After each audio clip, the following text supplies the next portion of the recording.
Un jour, un sultan ennemi envoya à la reine Tamar une lettre proclamant que toute femme est faible d'esprit et lui ordonnant de se rendre pour devenir sa concubine. La réponse de Tamar fut si troublante qu'elle est impossible à oublier. La reine Tamar est une énigme pour les historiens. Ils ont du mal à croire qu'une personne puisse être à la fois si pieuse et bienveillante, tout en étant responsable de tant de batailles sanglantes. Mais pourquoi ne pourrait-elle pas être les deux? Sa piété semblait en réalité contribuer à faire d'elle une reine si puissante et couronnée de succès, tant sur le champ de bataille qu'ailleurs. Née vers 1160, Tamar revendiquait une ascendance prestigieuse. La dynastie géorgienne prétendait descendre du roi David, peut-être le plus célèbre roi d'Israël. Pour les chrétiens, c'était presque aussi prestigieux que de descendre de Jésus-Christ lui-même. Pourtant, bien que chrétienne, Tamar allait accomplir de nombreuses choses interdites par la Bible. En 1168, alors qu'elle n'avait que 18 ans, son père la nomma co-régente, faisant d'elle la première reine de Géorgie. Cela ne lui suffisait pourtant pas. Elle voulait qu'il n'y ait absolument aucun doute sur ses intentions, qui étaient de régner exactement comme un roi. En conséquence, elle commença à se faire appeler « roi des rois ». Ce fut la première de ses nombreuses démonstrations de pouvoir. Les puissants attirent les ambitieux. Ainsi, lorsque Tamar devint reine, plusieurs personnes tentèrent de lui ravir son pouvoir. L'un d'eux, nommé Couteloup, tenta de créer un conseil qui pourrait établir les règles à la place de la reine. Cela ne se passa pas bien pour eux. Parfois, lorsqu'un homme mettait la reine Tamar en colère, elle l'exilait dans un autre pays. Couteloup, le politicien, eut peut-être de la chance qu'elle se contente de le faire arrêter et emprisonner en tant que chef de l'opposition. Mais Tamar n'était pas inutilement cruelle et montra bientôt de la clémence envers les partisans de Couteloup. La reine Tamar ne jeta pas tout le monde en prison, seulement Couteloup. Elle dit au reste de son clan d'abandonner leur chef, de renoncer et de rentrer chez eux. Ce qu'ils firent, voyez-vous, il ne s'agissait pas tant pour elle de prouver qu'elle était la patronne. C'était simplement ce qu'elle était, la patronne. Mais ils allaient bientôt la défier à nouveau. Après être rentrés chez eux, les amis de Couteloup changèrent d'avis, de manière imprudente. Ils firent demi-tour, marchèrent à nouveau vers la reine Tamar et exigèrent qu'elle libère Couteloup, qui languissait en prison. Mais elle n'avait pas la moindre peur.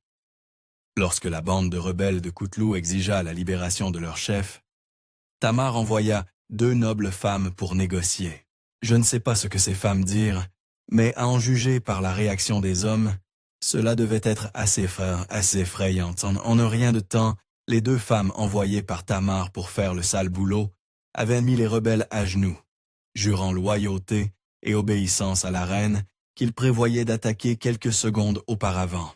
Lorsque Couteloup sortit de prison, lui et ses alliés tentèrent à nouveau de mettre en œuvre leur brillante idée d'un partage du pouvoir avec Tamar. Mais leurs plans ne décollèrent jamais vraiment. Pendant tout ce temps, la reine Tamar les mena en bateau, leur laissant croire qu'elle était ouverte à la négociation, tout en les contrant à chaque fois.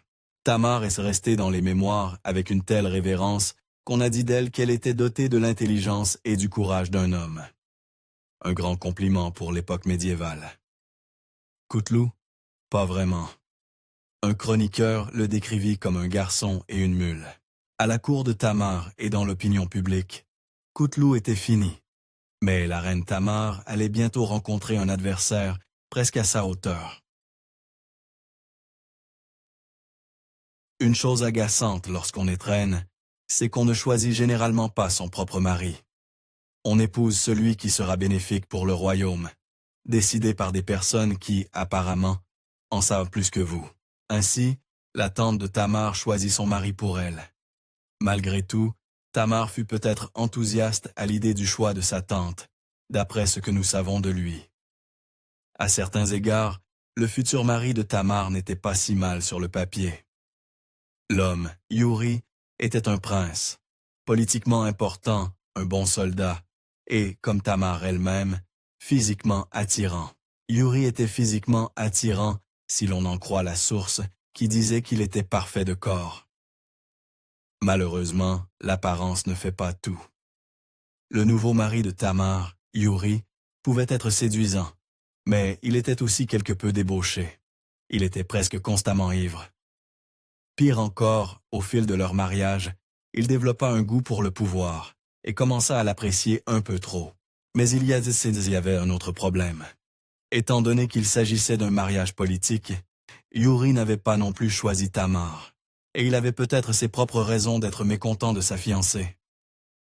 En fait, des rumeurs circulaient, selon lesquelles il était homosexuel. Rien de tout cela ne contribua à une union heureuse, et Yuri devint, dit-on, de plus en plus misérable au fil du temps. Mais si vous pensez que Tamar se contenta de supporter cela, détrompez-vous. Elle prit des mesures radicales. Le divorce n'était pas bien vu dans le royaume géorgien ultra-chrétien du XIIe siècle. Mais Tamar ne se laissa pas arrêter par cela. Ainsi, après 2 ans d'un mariage de plus en plus voué à l'échec, elle s'adressa aux chefs religieux orthodoxes géorgiens pour demander le divorce. Leur réponse fut incroyable. D'une manière ou d'une autre, en 1147, Tamar parvint à persuader les chefs religieux de lui accorder le divorce. Elle-même était une chrétienne pieuse, mais visiblement extrêmement charismatique, car les chefs religieux géorgiens et tous les nobles acceptèrent d'avancer sur le divorce. Ils n'eurent pas besoin d'y réfléchir à 2 fois, ce qu'ils auraient peut-être dû faire rétrospectivement, car leur décision revint les hanter. Peu après son divorce, elle s'arrangea pour que son ex-mari Yuri soit envoyé très loin, à 800 miles de là, à Constantinople, un pays complètement différent où l'on parlait une autre langue. Il ne réagit pas avec élégance à cela. Tamar profita de 3 années de bonheur sans Yuri. Mais tout cela prit fin lorsque Yuri revint en Géorgie depuis Constantinople et tenta un coup d'État contre elle. Il échoua et représentait si peu une menace que Tamar ne prit même pas la peine de l'emprisonner, ce qu'elle aurait peut-être regretté à cause de ce qui suivit. Bien que Tamar l'ait gracié après le premier coup d'État, ce qui était bien plus qu'il ne méritait, Yuri tenta une nouvelle rébellion contre elle et échoua à nouveau. On pourrait penser qu'il aurait appris, mais apparemment, la beauté n'égale pas l'intelligence. Mais une bonne chose découla de ces coups d'État. Même si Tamar était puissante, elle ne terrassait pas les rebelles toute seule. Une personne en particulier lui était excessivement dévouée, le séduisant David Soslin, qui était prince, l'un des élèves de sa tante, et extrêmement doué pour le combat. C'est ce dernier point qui rendrait David si important pour Tamar. Que Tamar ait suivi ses émotions, ou une stratégie pour avoir l'homme le plus fort à ses côtés, elle s'assura d'épouser David le plus vite possible, convolant en justes noces en 1189. Le prince David prouverait bientôt sa loyauté envers elle, de la manière la plus dramatique qui soit. Y a-t-il plus belle fantaisie que de vaincre son ex au combat? Et si c'était une fantaisie où vous ne vous cassiez même pas un ongle parce que votre mari actuel s'en charge pour vous? C'est exact. Le nouveau mari de Tamar, David, aida à vaincre son ex-mari Yuri et sa bande de sbires qui tentèrent de la destituer 2 fois. Et ce nouveau couple puissant ne faisait que commencer. Tamar était une souveraine impliquée, et elle chevauchait souvent avec ses hommes, savourant particulièrement les moments où elle pouvait prononcer des discours enflammés à ses sujets avant qu'ils ne partent au combat pour elle. Étant donné toutes ces conquêtes, ces discours étaient clairement très motivants. Croyez-le ou non, Tamar donnait beaucoup de son argent aux nécessiteux. Lorsqu'elle apprit que les quartiers d'habitation d'un groupe de moines avaient brûlé, elle leur envoya de l'argent pour améliorer considérablement leur situation, juste pour installer un système d'irrigation, construire un moulin et planter un grand jardin. Mais même lorsqu'elle était généreuse, elle ne laissait pas les gens oublier à quel point elle pouvait être redoutable. Une fois, Tamar laissa à nouveau de l'argent pour des moines à Constantinople, seulement pour découvrir que l'empereur byzantin de l'époque Alexios III Angelos avait confisqué l'argent pour lui-même. Sa réponse? Elle mit en ligne de mire le territoire d'Angelos à Trébizonde, dans l'actuelle Turquie, et envoya son armée. Tamar n'oublia pas ses amis moines pendant qu'elle combattait celui qui leur avait volé. Non seulement elle leur envoya à nouveau de l'argent, mais elle leur envoya encore plus que la première fois. Et elle avait peut-être eu une prémonition de succès concernant le nouveau territoire qu'elle envahissait, car cette fois, elle vit grand. Même l'empereur byzantin lui-même ne put s'opposer à Tamar. Elle le vainquit et prit une partie de son territoire. Dans une manœuvre brillante, elle confia ensuite la gestion de ce territoire à l'un de ses jeunes cousins, qui pouvait alors agir comme son allié fidèle et étendre la force de son réseau. Tamar n'avait pas besoin d'études pour montrer qu'un revenu de base universel améliore réellement le bien-être de toute une nation. Elle redistribuait sa richesse, donnant 10% de toute la richesse du pays aux classes inférieures, après avoir d'abord annulé leurs dettes. Et ces gens ne recevaient pas des miettes, ils recevaient bien plus. Il y a une raison pour laquelle le règne de la reine Tamar est appelé l'âge d'or de la Géorgie. Avec tous les tribus qu'elle recevait des territoires conquis, les Géorgiens faisaient la fête avec style. Une personne fit remarquer que les paysans étaient comme des nobles, les nobles comme des princes, et les princes comme des rois. Mais sa générosité ne s'arrêtait pas là. Même Tamar, qui n'avait aucun problème à mener des batailles, à piller et à saccager, savait que certaines formes de punition étaient tout simplement inhumaines. Elle abolit donc les pires châtiments de torture. En retour, cela contribua encore plus à sa grande popularité. Miséricordieuse et intelligente, les conquêtes incessantes de la reine Tamar à son apogée mirent certains hommes très puissants sur les nerfs.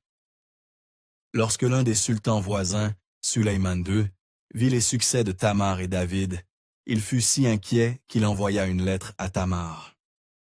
Lorsqu'un des généraux sous son commandement la lut, il fut si indigné qu'il gifla le messager en plein visage, le laissant inconscient. Que contenait cette lettre, vous demandez-vous? Plus qu'assez pour justifier une telle réaction. Le sultan commença la lettre en déclarant que toute femme est faible d'esprit, puis ajouta au milieu une exigence que Tamar et ses armées se rendent immédiatement, mais il garda le pire pour la fin.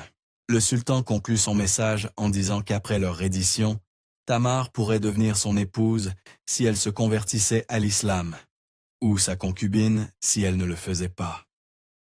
Le messager du sultan, lorsqu'il retrouva ses esprits, rentra et dit au sultan que Tamar ne se rendrait pas. Puis elle obtint sa véritable revanche. Pourquoi répondre à un courriel méchant quand on peut simplement anéantir la personne? L'armée de la reine Tamar, galvanisée par un autre de ses discours extraordinaires et dirigée par son mari extrêmement compétent, David, détruisit l'armée de Sulayman II et prit son territoire. La plupart des saints sont canonisés après leur mort, mais la reine Tamar était si vénérée qu'elle fut en réalité nommée sainte de son vivant. Malgré tout, la sainteté ne la rendit pas immortelle, et lorsque sa fin arriva, ce fut un choc pour son peuple. La reine Tamar ne prenait pas de congé maladie. Un matin de 1113, elle se réveilla probablement en bonne santé, mais elle avait alors 53 ans. Lors d'une réunion d'affaires au milieu de sa résidence d'été, la reine Tamar tomba soudainement malade. Il n'y aurait pas de retour triomphal cette fois. 53 ans, ce n'est rien aujourd'hui, mais au XIIe siècle, c'était plutôt comme 75 ans. Et la reine Tamar finit par succomber à sa maladie. Son lieu de repos final, un monastère, ce qui convenait puisqu'elle était amie avec tant de moines. Mais aujourd'hui, nous ignorons encore où elle est exactement enterrée. Certains pensent que son lieu de sépulture fut gardé secret intentionnellement. Les érudits ont cherché, les pèlerins ont cherché, et probablement quelques hommes médiévaux au cœur brisé ont cherché. Mais personne n'a jamais trouvé le véritable lieu de sépulture de la reine Tamar. Il est probablement dans un recoin secret quelque part dans le monastère de Jaladi. Et il se trouve que vous pouvez visiter ce monastère aujourd'hui. Il est toujours intact des centaines d'années plus tard. Et l'entrée est gratuite. Merci d'avoir regardé History Exposé.